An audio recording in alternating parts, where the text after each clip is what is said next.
Hi, my name is Ellen Dukes. I'm a senior here at Memorial. I needed to hear someone else's story, but here I am now telling mine.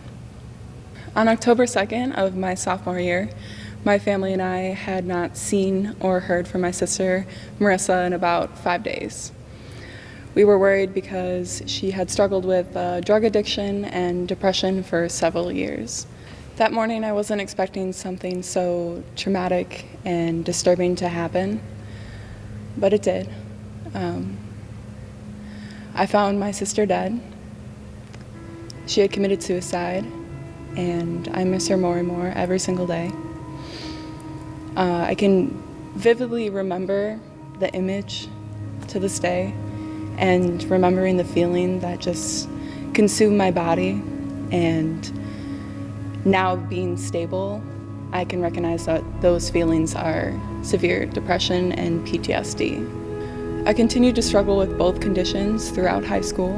I began focusing less on my own well-being and my mental health, and I often neglected to brush my hair or wash my face. I had to admit to myself and to others that I was not properly coping and that I needed help.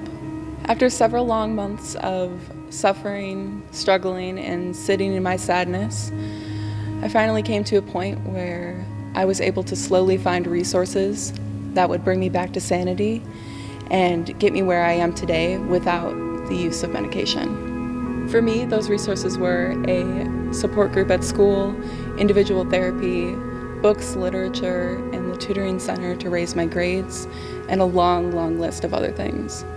But the real reason why I'm sitting here today telling you all of these personal details is to let all of you know that no matter what you've seen, what you've been through, your current situation or your emotional state, there are resources out there for you.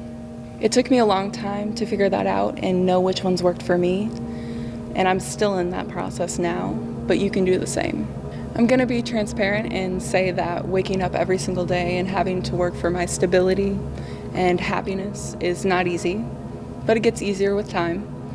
But I deserve to take care of myself, and you deserve the same. But in order to take care of yourself, you have to ask others for help and then also allow them to do that for you.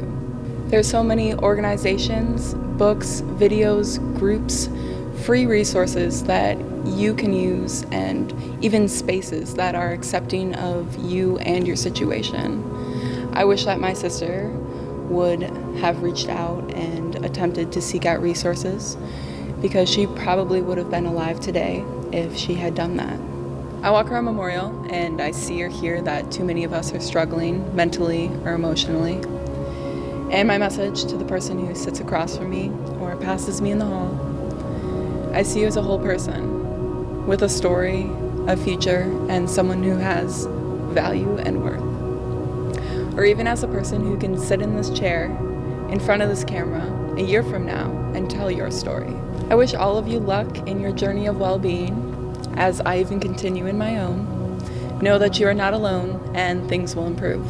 Thank you to family, friends, teachers, counselors, literally anyone who has helped me achieve my goals and recover every single day.